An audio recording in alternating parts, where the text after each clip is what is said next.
فصل 14 ژانویه سال 2001. تلفن رو قطع کردم و تا وقتی افلاطون پارس نکرده بود و منو نترسونده بود به یه نقطه خیره مونده بودم. متوجه سکوت خونه نشده بودم. ثریا داشت بی صدا تلویزیون نگاه میکرد. گفت امیر چرا رنگت پریده؟ ثریا روی کاناپه‌ای که پدر و مادرش برای ما هدیه گرفته بودن لم داده بود. افلاطون سرش رو روی سینه‌اش گذاشته بود. الان 6 سال از استخدامش توی مدرسه میگذشت. ثریا نشست و افلاطون از کاناپه پایین پرید. این 10 سالی که من و ثریا با هم زندگی کرده بودیم، ثریا بگینگی توپل شده بود و قبقب در آورده بود. یکم پهلو زده بود و چند تا تار موی سفید بین موهای مشکیش دیده میشد. ولی هنوز هم به چشم من همون شاهزاده خانوم بود با ابروهایی که شبیه بالهای باز شده پرنده بودن و همون بینی کوچیک با انحنای ظریفش. ثریا کاغذها رو روی میز گذاشت و دوباره گفت چرا رنگت پریده؟ گفتم که باید به پاکستان برم. الان دیگه ایستاده بود. گفت پاکستان؟ گفتم حال رحیم خان اصلا خوب نیست و مریض شده.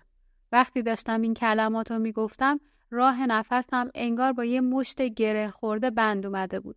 ثریا گفت شریک کاکا؟ متاسفم امیر. گفتم رحیم خان با من دوست بود. اولین آدمی بود که توی کودکی دوست خودم میدونستمش. چهره اون و بابا در حالی که سیگار میکشیدن و چای میخوردن تو اتاق دود جلوی چشمم اومد. ثریا گفت میدونم برام تعریف کردی. بعد مکسی کرد و ادامه داد. حالا قراره کجا بری؟ گفتم خودم هم نمیدونم. گفت که میخواد منو ببینه. ثریا با شک و تردید به هم نگاه کرد. گفتم اونجا امنه، جای هیچ ترسی نیست. این سوالی بود که ثریا میخواست بپرسه. بعد 10 سال زندگی مشترک ما میتونستیم راحت افکار همو بخونیم. من میرم یکم قدم بزنم.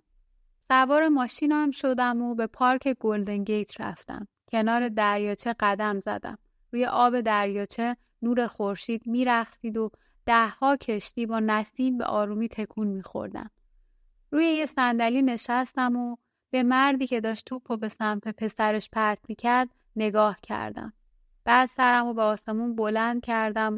یه جفت بادبادک قرمز رنگ دیدم که دنباله آبی رنگ داشتن. اونا بالای درختان میرقصیدن. یاد حرف رحیم خان که قبل از قطع کردن گوشی گفته بود افتادم. میدونستم تمام حدسیاتم درست بوده و رحیم خان از ماجرای آصف و بادبادک و پول و ساعت مچی و خیلی چیزای دیگه خبر داره. یک راه برای جبران کردن اشتباهاتم. وقتی به خونه برگشتم دیدم ثریا با مادرش تلفنی صحبت میکنه. میگفت زیاد نمیمونه. نهایتاً 1-2 هفته. تو با بابا میتونین چند روزی بیاین پیش ما. 2 روز قبل از تماس رحیم خان ژنرال زمین خورده بود و لگن خاصرش شکسته بود. انگار میگرنش هم دوباره شروع شده بود. با چشمای تار از اتاق بیرون اومده بود و پاش روی لبه قالیچه لیس خورده بود. صدای داد و هوارش خاله رو از آشپزخونه بیرون آورده بود. خاله همه چیزو با آب و تاب تعریف میکرد. میگفت صداش مثل صدای جارو برقی بود که از وسط بشکنه. ولی دکتر میگفت احتمالش خیلی کمه که همچین صدایی رو شنیده باشه. خاله همه چیزو با جزئیات تعریف میکرد. از لگن شکسته ژنرال و عواقبش تا مسمومیت و اقامت طولانی توی درمونگاه. بعد از این نوبت به بیماری‌های جدید ژنرال میرسید. به هر کسی میرسید از کلیه‌های ژنرال که درست کار نمی‌کنن تعریف می‌کرد. گذشت زمان و بیماری ژنرال باعث شده بود رابطه ثریا و ژنرال یکم ملایم‌تر بشه. اونا با هم قدم می‌زدن و روزای شنبه با هم نهار می‌خوردن. بعضی روزا ژنرال با همون کت و شلوار خاکستری براقش توی کلاس‌های ثریا حاضر می‌شد و ته کلاس می‌شست. عصاش رو روی زانوهاش می‌ذاشت و لبخند می‌زد. گاهی هم یادداشت می‌کرد. من و ثریا اون شب توی رخت خواب بودیم. سرم رو لای موهاش برده بودم. یاد شبایی افتادم که روبروی هم می‌خوابیدیم و بوسه‌های داغ عاشقانه به هم می‌زدیم و عاشقانه تو گوش هم نجوا می‌کردیم تا خوابمون ببره.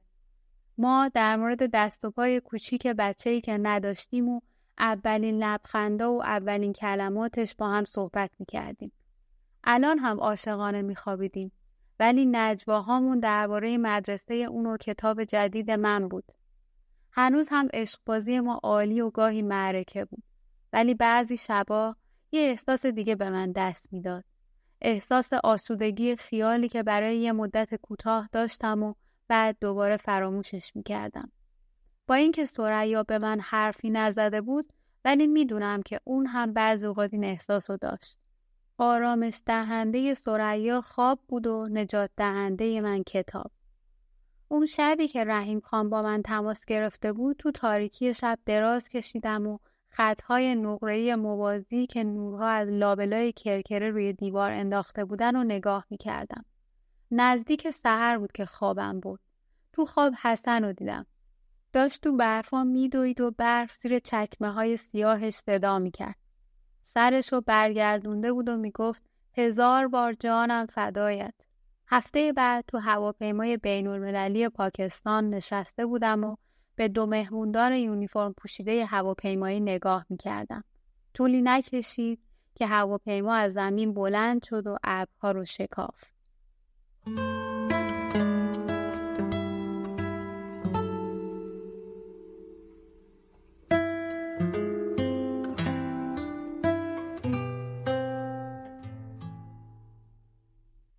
فصل 15. 3 ساعت بعد از اینکه توی پیشاور هواپیما فرود اومده بود، من توی یه تاکسی قدیمی نشسته بودم و راننده که مرد ریزنقش عرق کرده‌ای بود و مدام سیگار میکشید با من حرف میزد. اسمش غلام بود. بی توجه و راحت رانندگی میکرد. میلیمتری از کنار ماشین‌های دیگه سبقت میگرفت. تموم این کارها رو در حالی انجام میداد که مدام در حال حرف زدن بود. غلام میگفت برای وحشتناکی سر کشورت اومده. اینو بدون که مردم افغانستان و پاکستان مثل برادر کنار همن. مسلمونا باید به هم کمک کنن. سرم رو به سمتش برگردوندم و مؤدبانه سر تکون دادم. پیشاور رو به خاطر چند ماهی که با بابا تو سال 1981 اونجا بودیم خوب به یاد دارم. الان داشتیم از جاده جمرود به طرف غرب می رفتیم. از کنار خونه‌های اعیونی با دیوارای بلند رد می شدیم. هیاهو و شلوغی شهر منو یاد کابل انداخت. مخصوصاً کوچه مرغی یا بازار مرغ فروشی که با حسن اونجا سیب زمینی و آلبالو می خوردیم. خیابونا پر از موتورسوارا و مردم پیاده بود. شهر پر بود از فروشنده هایی که توی غرفه های خودشون یه پتوی نازک روی شونه‌شون انداخته بودن و داشتن آباژور و فرش و شالهای گلدوزی شده و ظرفای مسی میفروختن. شهر در حال انفجار بود.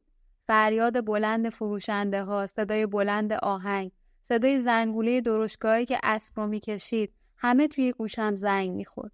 بوهای تند، هم خوب و هم بد، از پنجره‌های کنار دست راننده به مشامم میرسید. بوی لذت بخش پکوره پرفلفل که بابا خیلی دوست داشت با بوی زننده گازوئیل ماشین و زباله و فضولات مخلوط شده بود. از ساختمون دانشگاه پیشاور رد شدیم و به جایی رسیدیم که راننده به اون شهر افغانها میگفت. مغازه‌های شیرینی فروشی، دکه‌های کبابی و بچه‌هایی که با دستای کثیف سیگار میفروختن. یاد دفعه آخری افتادم که تو سال 1981 من و بابا میخواستیم از کابل فرار کنیم. رحیم خان برای خداحافظی پیش ما اومده بود. اون با پدرم توی سرسرا همدیگر رو بغل کردن و آروم اشک ریختن. وقتی که ما به ایالات متحده رسیدیم، بابا با رحیم خان تماس گرفته بود و سالی 4-5 بار با هم حرف میزدن. گاهی وقتا بابا تلفن رو به من هم میداد. دفعه آخری که با رحیم خان صحبت کرده بودم یکم بعد از فوت بابا بود. خبر به کابل رسیده بود و رحیم خان با هم تماس گرفته بود. اما فقط چند دقیقه‌ای با هم صحبت کردیم و ارتباط قطع شد. راننده یک گوشه کنار تقاطع جلوی ساختمون باریکی ایستاد. کرایه رو دادم و چمدونم رو برداشتم. روبروی ساختمون ایستادم. ساختمون بالکن‌های بزرگ و کرکره چوبی داشت. روی اکثر کرکره‌ها لباس پهن کرده بودند تا تو آفتاب خشک بشن.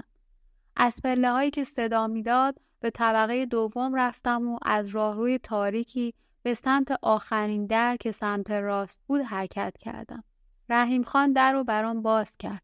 مثل پوست و استخون شده بود. روی تشک نازکی که کنار دیوار و سمت پنجره مشرف به خیابون بود نشستم. نور خورشید اریب به داخل میتابید و روی قالیچه افغانی میافتاد. کنار یکی از دیوارها 2 صندلی بود و روبروش یه سماور مسی کوچیک.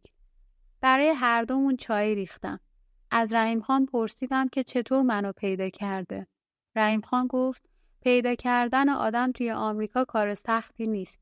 یه نقشه آمریکا خریدم و برای پیدا کردن مشخصات با شهرهای شمال کالیفرنیا تماس گرفتم.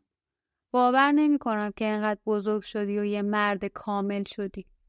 لبخند زدم و 3 حبه قند توی چایی انداختم. خاطرم بود که رحیم خان چای رو بدون قند می‌خورد.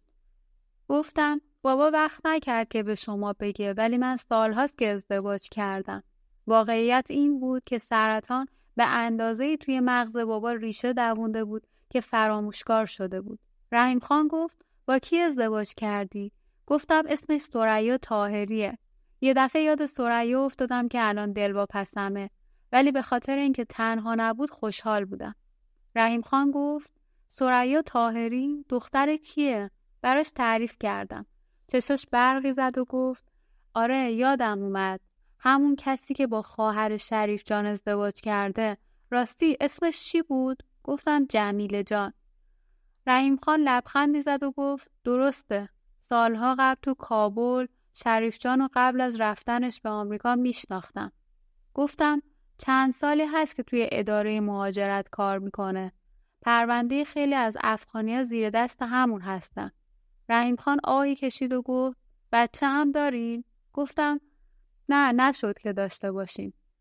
رحیم خان یه جرعه چای خورد و دیگه سوالی نکرد. براش از اتفاقایی که برای من و بابا افتاده بود گفتم. از شغل بابا تو بازار کهنه فروشا، از دوره مدرسه خودم، از 4 رمانی که تا الان چاپ شده، همه رو براش تعریف کردم. لبخندی زد و گفت هیچ وقت به این که نویسنده خوبی میشی شک نکردم. گفتم اولین داستانم و بقیه داستانامو توی دفترچه‌ای که بهم هدیه داده بودی نوشتم. اون اصلا یادش نبود که به من دفترچه هدیه داده. صحبت ما به طالبان رسید. پرسیدم اوضاع به همون وحشتناکیه که شنیدم؟ رحیم خان گفت نه خیلی وحشتناکتر از اونی که شنیدی. نمیذارن مثل آدم زندگی کنی. بعد به جای زخمی که بالای چشم راستش و سمت کج ابروش بود اشاره کرد و گفت تو سال 1998 توی ورزشگاه قاضی داشتیم بازی تیم کابل رو در مقابل مزار شریف نگاه می‌کردیم. راستی اون موقع بازیکن‌ها اجازه نداشتن که شورت پا کنن. با یه خنده خسته ادامه داد. بالاخره تیم کابل یه گل دیگه زد و تماشاچی‌ها شروع کردن به تشویق کردن و هورا کشیدن که یه دفعه یه مرد جوون ریشو که حداکثر 18 سال سن داشت به سمت من اومد و با ته قنداق کلاشینکوفی که توی دستش بود به پیشونیم کوبید. گفت پیرمرد اگه فقط یک بار دیگه این کارو بکنی زبونتو میبرم. من سن بابا بزرگشو داشتم ولی از صورتم خون میومد و داشتم از اون مادر سگ عذرخواهی میکردم. برای رحیم خان چای ریختم و از هر دری صحبت کردیم. بعضی از اونا رو میدونستم و بعضی دیگر رو نه. تعریف کرد که طبق قراری که با بابا داشته از سال 1981 به خونه ما اومده.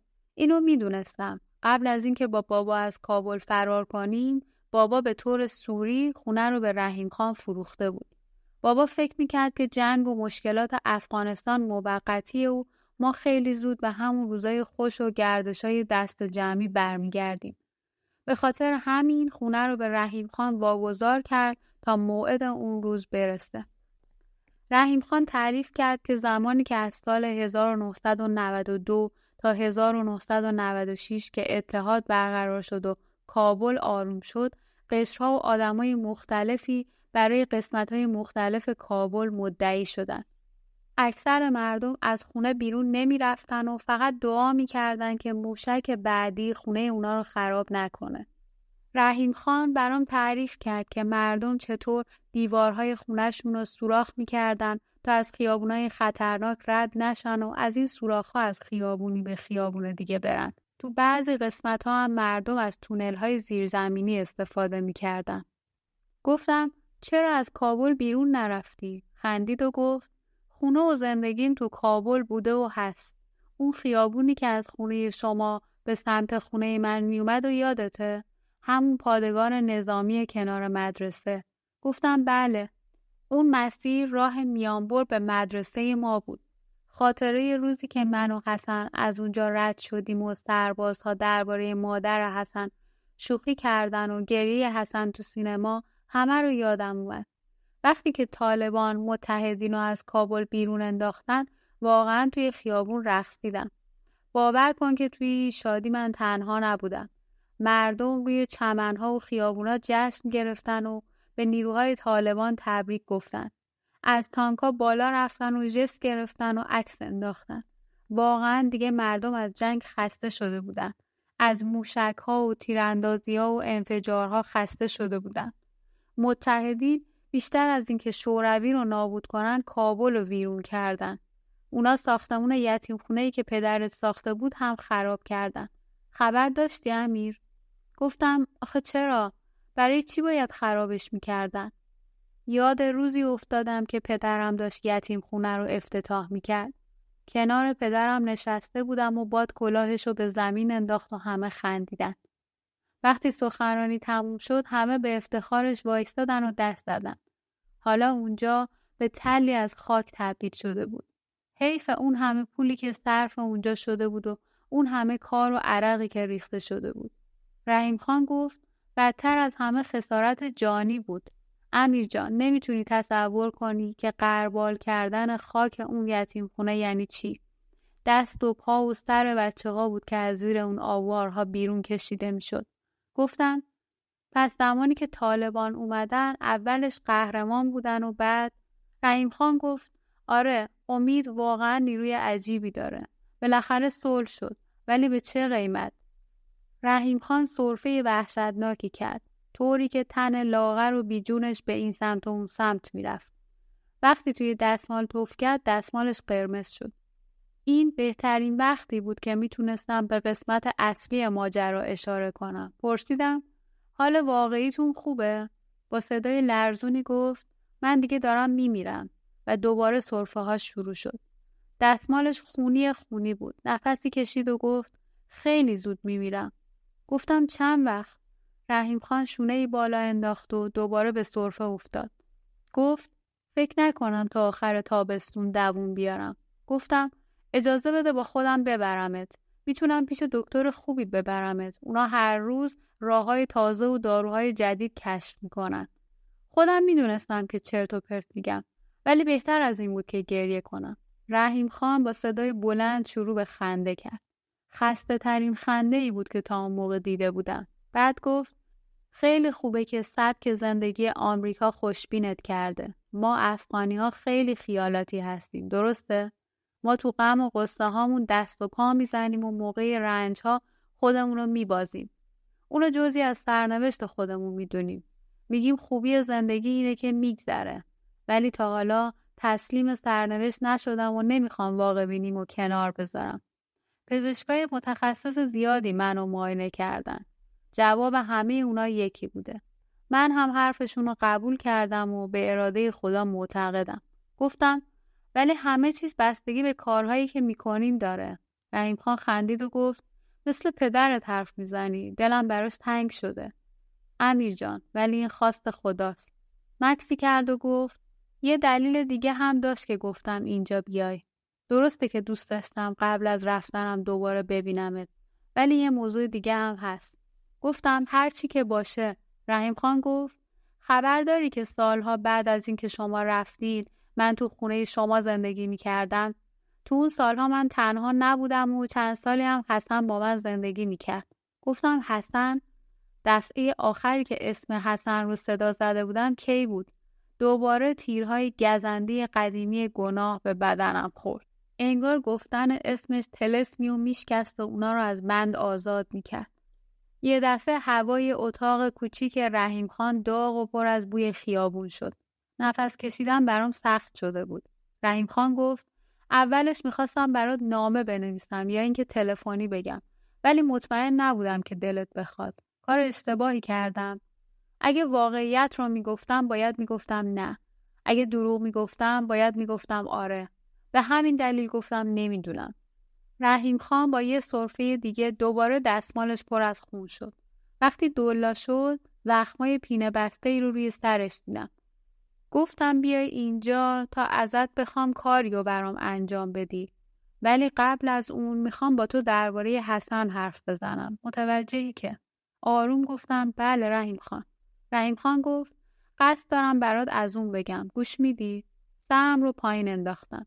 رحیم خان یه جرعه دیگه چایی خورد و سرش رو روی دیوار گذاشت و ادامه داد.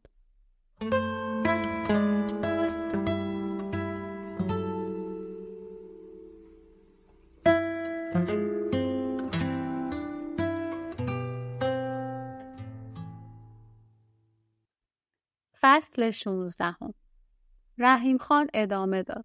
تو سال 1986 به 1001 دلیل دنبال حسن توی هزارجات رفتم. اصلی ترین دلیلم این بود که بیشتر دوستان و بستگانم یا به قتل رسیده بودن یا به پاکستان و ایران فرار کرده بودن. کمتر کسی توی کابل بود که از قبل میشناختمش. تنها بودم و کسی رو نمیشناختم که باهاش صحبت کنم. کسی نبود تا بشینم و باهاش چای بخورم. فقط سربازهای روس توی خیابونا گشت میزدن. دیگه خیلی کم به شهر میرفتم. کل روز تو خونه پدرت بودم. تو اتاق کار میشستم و کتابای مادرتو میخوندم و به اخبار و تبلیغات کمونیستی گوش میدادم. بعدش نماز میخوندم. یه چیزی میپختم و میخوردم و بعد مطالعه دوباره نماز میخوندم. بعد میرفتم میخوابیدم. تو هر فرصتی که گیر میآوردم نماز میخوندم. با کمردردی که داشتم روز به روز نگهداری از خونه سخت‌تر شده بود. همیشه کمر و زانوهام درد میکرد. صبح‌ها 1 ساعت طول میکشید تا خشکی مفصلم خوب بشه. مخصوصا زمستونا. از طرف دیگه هم دلم نمیومد که خونه پدرت خراب بشه. همه ما روزای خوبی رو توی این خونه داشتیم. این انصاف نبود. وقتی تو و پدرت به پاکستان رفتین قول داده بودم که از خونه مراقبت کنم. دیگه فقط من مونده بودم و خونه. همه سعیم رو کردم. چند روز در میون به درختا آب میدادم، چمنا رو کوتاه میکردم، خرابیای کوچیک رو درست میکردم. ولی دیگه سنم بالا رفته بود. تا یه مدتی میتونستم از پس کارا بر بیام. ولی وقتی خبر فوت پدرتو شنیدم، برای اولین بار تو خونه احساس خلا و تنهایی کردم. دیگه نمیتونستم تحمل کنم. بالاخره یه روز ماشین رو بنزین زدم و به سمت هزارجات رفتم. میدونستم علی با حسن توی ده کوچیکی تو نزدیکی بامیان پیش پسرعموی علی رفتن. البته اون موقع نمیدونستم که حسن هنوز اونجاست یا نه، یا کسی ازش خبر داره یا نه. پیش خودم فکر میکردم اگه حسن هنوز زنده باشه باید حالا تقریباً 22 ساله شده باشه. ولی خدا کمک کرد و خیلی راحت پیداش کردم. از چند نفر تو بامیان سراغشو گرفتم و اونا مستقیم منو به سمت دهاتی که بود راهنمایی کردن. ولی یادم هست که یه روز داغ تابستون بود و من دنبال حسن تو جاده خاکی داشتم رانندگی میکردم. تو 2 طرف جاده جز بوته و درختای کج و معوج و علفهای خشک چیزی دیده نمیشد. بچه‌ها داشتن تو کوچه پا برهنه بازی میکردن. وقتی ماشینو پارک کردم بچه‌ها به من خیره شده بودن. به در کوچیک چوبی ضربه زدم و وارد حیاط شدم. غیر از باغچه سوخته توت فرنگی و درخت بیبار لیمو هیچی وجود نداشت. سری چرخوندم و تو گوشه حیاط زیر سایه درخت عقاقیا یه تنور نون دیدم. یه نفر کنارش چنپاتمه زده بود و خمیر رو روی یک چوب بزرگ پهن می‌کرد. بعد به دیوار تنور می‌چسبوند. وقتی مرد منو دید خمیر رو انداخت و به سمت من اومد. به سختی دستمو کشیدم و نذاشتم که ببوسه. به اون گفتم بذار کمی بهت نگاه کنم. یه قدم عقب گذاشت. قدش خیلی بلند شده بود و آفتاب صورتش رو سوزونده بود. 2 دندون پیشش افتاده بود و یکم تهریش داشت. ولی چشماش هنوز همونطور کوچیک و سبز بود. زخم بالای لبش هم بود. همون لبخند با محبت رو داشت. امیر جان، مطمئنم اگه تو بودی نمیشناختیش. داخل خونه که رفتیم یه زن هزاره‌ای تو کنج اتاق مشغول دوخت و دوز شال بود. مشخص بود که حامل است. حسن با غرور خاصی گفت: رحیم خان، این زن منه، اسمش فرزانه است. زن خجالتی بود و اونقدر با احترام و آروم صحبت میکرد که به سختی صداشو میشنیدم.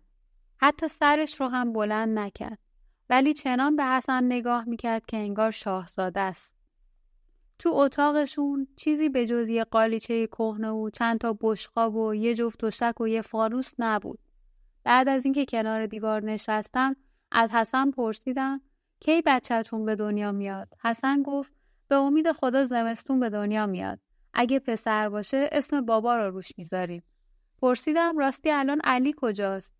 رحیم خان گفت از حسن شنیده که 2 سال پیش نزدیک بامیان علی و پسرعموش با انفجار یه مین کشته شدن. از شنیدن خبر مرگ علی خیلی ناراحت شدم. رحیم خان ادامه داد: تو که میدونی من و پدرت با هم بزرگ شدیم و علی هم همیشه باهاش بوده.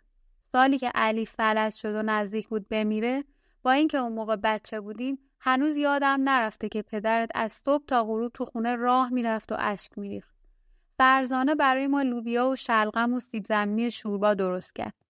دستامونو شستیم و با نون داغی که از تنور اومده بود خوردیم.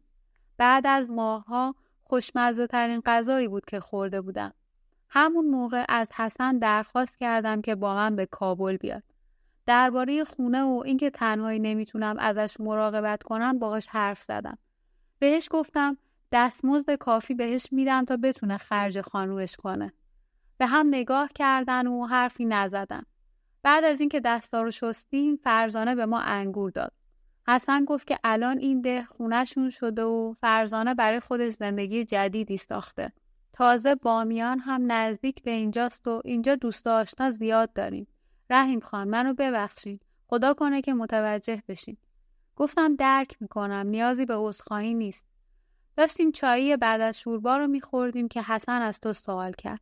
گفتم اطلاعی ندارم، فقط میدونم که تو آمریکا زندگی میکنه. حسن خیلی دربارت پرسجو کرد. از من پرسید که ازدواج کردی یا نه. قد بلند شدی؟ بچه داری؟ هنوز بادبادک بازی میکنی؟ از زندگی راضی هستی؟ گفت که تو بامیان با یه معلم آشنا شده و ازش خوندن و نوشتن یاد گرفته. گفتم اگه یه نامه برات بنویسه حتما به دستت میرسونم. هرچی که از آخرین تماس تلفنی با پدرت مطلع شده بودم و براش گفتم. ولی برای اکثر سوالاتش جوابی نداشتم. بعد حال پدرتو پرسید. وقتی ماجرا رو براش تعریف کردم، حسن تا صبح مثل بچه‌ها گریه میکرد. به هم اصرار کردن که شب اونجا بمونم. فرزانه رخت خوابمو پهن کرد و یه لیوان آب هم برام گذاشت که اگه نصف شب تشنم شد بخورم. کل شب میشنیدم که فرزانه داره حسن که حق میکنه رو دلداری میده. صبح اون روز حسن بهم گفت که با فرزانه تصمیم گرفتن که با من به کابل بیان. به حسن گفتم که حق با تو بود. من نباید اینجا می اومدم. شما اینجا تشکیل یه زندگی دادین. پررویی از من بوده که اینجا اومدم و خواستم به همه چیز پشت پا بزنید. من باید ازت معذرت خواهی کنم. بعد حسن رو به من کرد و گفت: رحیم خان، ما چیز زیادی نداریم که به اون پشت کنیم. هنوز چشماش باد کرده و سرخ بود. گفت که ما همراه شما میایم تا کمک حال شما باشیم و از خونه مراقبت کنیم. سرشو پایین انداخت و گفت: خدا رحمتشون کنه. برای من مثل پدر بودن. هر چی داشتن و توی چادر شب کهنه ریختن و بخچه کردن. بعد بخچه رو توی ماشین گذاشتیم. حسن جلوی در وایستاد و ما از زیر قرآن رد شدیم. بعد به سمت کابل حرکت کردیم. حسن برگشت و برای آخرین بار به خونه و زندگیش نگاه کرد. وقتی به کابل رسیدیم تازه متوجه شدم که حسن نمیخواد داخل خونه زندگی کنه. گفتم: حسن جان، اینجا پر از اتاقای خالی و کسی اونجا زندگی نمیکنه. ولی حسن قبول نکرد و گفت: اما الان پای احترام در میونه. با فرزانه وسایل رو به کلبه پشت خونه بردن. جایی که حسن اونجا به دنیا اومده بود. خواهش کردم که به یکی از اتاقای مهمونا برن، ولی حسن قبول نکرد و گفت اون موقع که امیر آقا بعد از جنگ به کابل برگرده و ببینه اینجا هستم چه فکری میکنه؟ به خاطر فوت پدر 40 روز لباس مشکی پوشید. دلم نمیخواست که هر دو برام کاری کنن، ولی هر دو تمام کارهای آشپزی و نظافت رو انجام میدادن. حسن به گلهای باغچه میرسید، برگای زرد رو میکند و بوته گل رز میکاشت. اتاقهایی که سالیان سال کسی اونجا نرفته بود هم جارو میکرد. حمومی که هیچ کس ازش استفاده نمیکرد تمیز میکرد. امیر جان، دیوار ذرت‌هایی که پدرت کاشته بود و یادت هست؟ اسمش رو با حسن چی گذاشته بودی؟ دیوار ذرت بیدندون. نصف شب یکی از شبای پاییزی که کابل داشت موشک بارون میشد، دیوار ذرت رو حسن آجر با دست خودش بازسازی کرد تا دوباره درست بشه. نمیدونم اگه اون نبود من چی کار میکردم. پاییز اون سال فرزانه یه دختر مرده به دنیا آورد. حسن صورت نوزاد و بوسید و تو حیاط پشت خونه نزدیک گلای نسترن خاکش کردیم. من براش دعا کردم. فرزانه از صبح تا غروب تو کلبه گریه میکرد. ناله مادرانه‌ای که دل هر آدمی رو به درد می آورد. خدا رو شکر که هیچ وقت نشنیدی. بیرون خونه ولی همچنان جنگ بود. ولی ما 3 نفر تو خونه پدرت یه پناهگاه کوچیک ساخته بودیم. دیگه تا آخر دهه 1980 چیز زیادی یادم نمونده. به غیر از اینکه حسن رو مجبور کردم تا کتابای مادرتو برام بخونه. تو سرسرا کنار شومینه میشستیم و حسن برام از خیام و مثنوی میخوند. فرزانه هم آشپزی میکرد.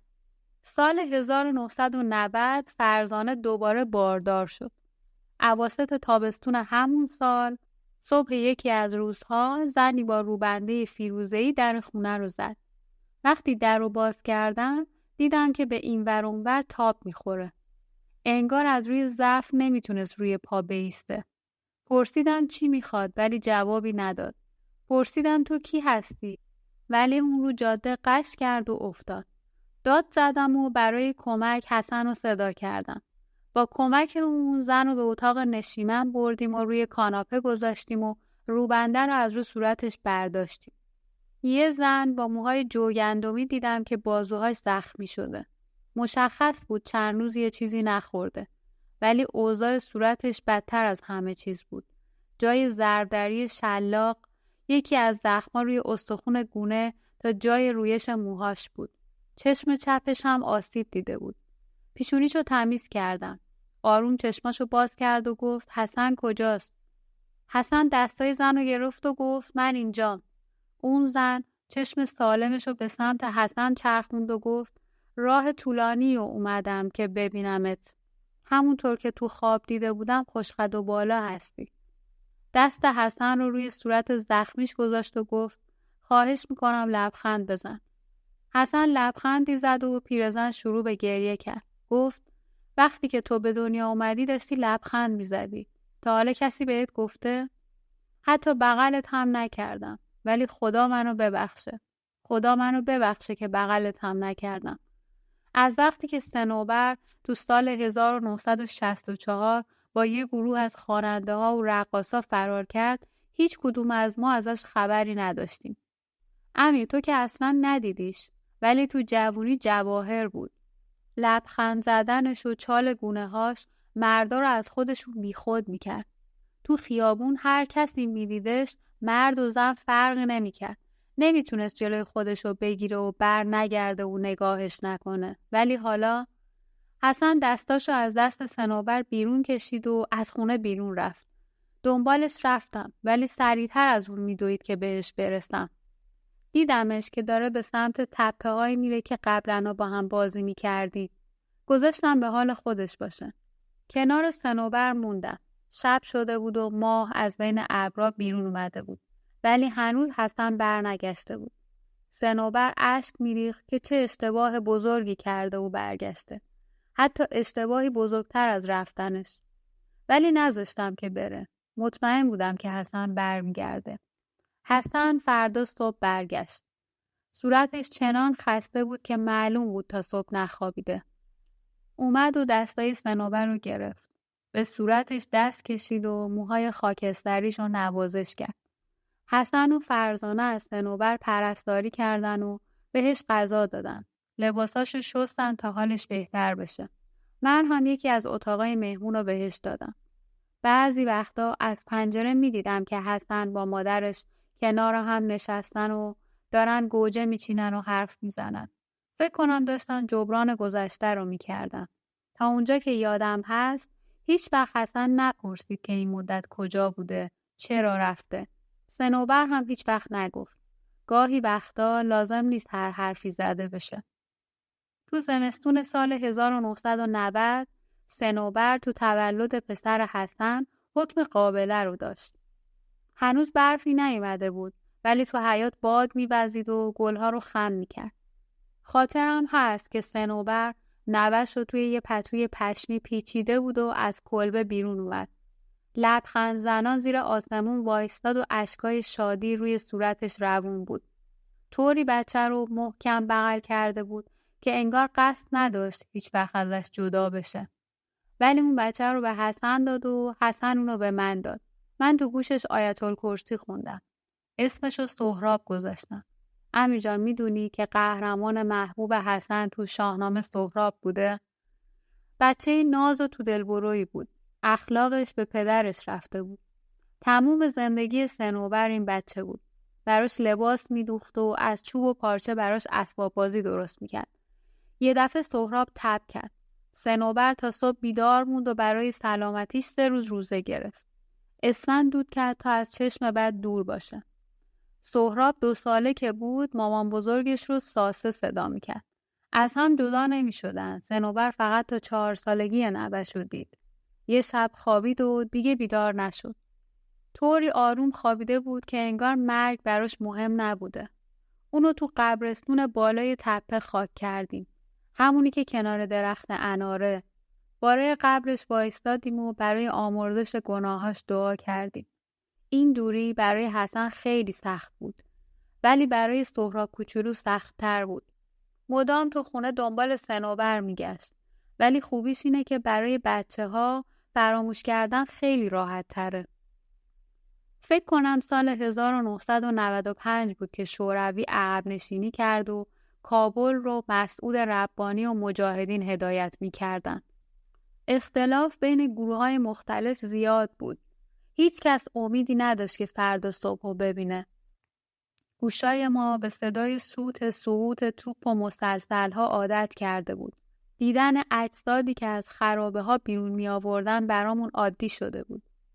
امیر جان، تو اون روزا کابل به جهنمی که توصیفش رو شنیدیم خیلی شبیه بود. ولی لطف خدا شامل حال ما بود و خیلی به محله وزیر اکبر حمله نشد. به خاطر همین وضعیت ما از بقیه محله ها بهتر بود. روزهایی که موشک بارون یکم سبکتر بود و تیراندازی کمتر بود، حسن سهراب رو به باغ وحش و سینما می برد. حسن نشونه‌گیری با تیرکمون رو به سهراب یاد داد. وقتی سهراب 8 ساله شد عاشق این کار بود. تو ایوون وای میستاد و میوه کاجی که روی سطل تو حیاط گذاشته بودن با تیر میزد. حسن به سهراب خوندن و نوشتن یاد داده بود. چون نمیخواست مثل بچگی خودش بی‌ثبات بمونه. میدیدم که چطور سهراب بزرگ میشه. اولین قدمایی که برداشت و دیدم. اولین کلماتی که گفت و شنیدم. خیلی بهش وابسته شده بودم. برای سهراب از کتاب فروشی کنار سینما پارک کتاب می‌خریدم و سهراب خیلی زود می‌خوند. امیر جان، یاد تو می‌افتادم وقتی که بچه بودی. چقدر دوست داشتی کتاب بخونی. بعضی شبا براش یه چیزایی می‌خوندم. معما طرح می‌کردم و کلکای پاستور رو بهش یاد می‌دادم. دلم براش خیلی تنگ شده. وقتی زمستون می‌شد، حسن سهراب رو به مسابقه بادبادک بازی می‌برد. ولی دیگه مثل قدیم بادبادک بازی رونق نداشت. تو طولانی مدت بیرون از خونه امنیت نداشتیم. ولی با این وجود باز هم مسابقه برگزار می شد. حسن سهراب روی کولش میذاشت و تو کوچه ها میدوید و بادبادک هوا میکردن. وقتی بادبادک روی درخت میافتاد ازش بالا میرفتم. امیر جان، خاطرت هست که حسن چه بادبادک باز حرفه‌ای بود؟ هنوز هم همونطور حرفه‌ای بازی میکرد. اواخر زمستون حسن و سهراب بادبادک‌هایی که هوا کرده بودن و روی دیوار اصلی راهرو آویزون میکردن. طوری بود که جزئی از تزیین دیوار شده بود. سال 1996 وقتی که طالبان وارد کابل شدن و جنگ خاتمه پیدا کرد همه جشن گرفتیم. اون شب که خونه اومدم حسن داشت خیلی جدی به رادیو گوش میداد. ازش پرسیدم چیزی شده؟ سری تکون داد و گفت رحیم خان فقط خدا به داد هزاره‌ها برسه. گفتم حسن دیگه جنگ تموم شده. به امید خدا از این به بعد صلح و آرامش برقراره. از موشک و کشت و کشتار خبری نیست. ولی اون فقط سکوت کرد و رادیو رو خاموش کرد. طالبان چند هفته بعد مسابقه بادبادک بازی رو ممنوع کرد. 2 سال بعد سال 1998 بود که تو مزار شریف هزاره‌ها قتل عام شدن.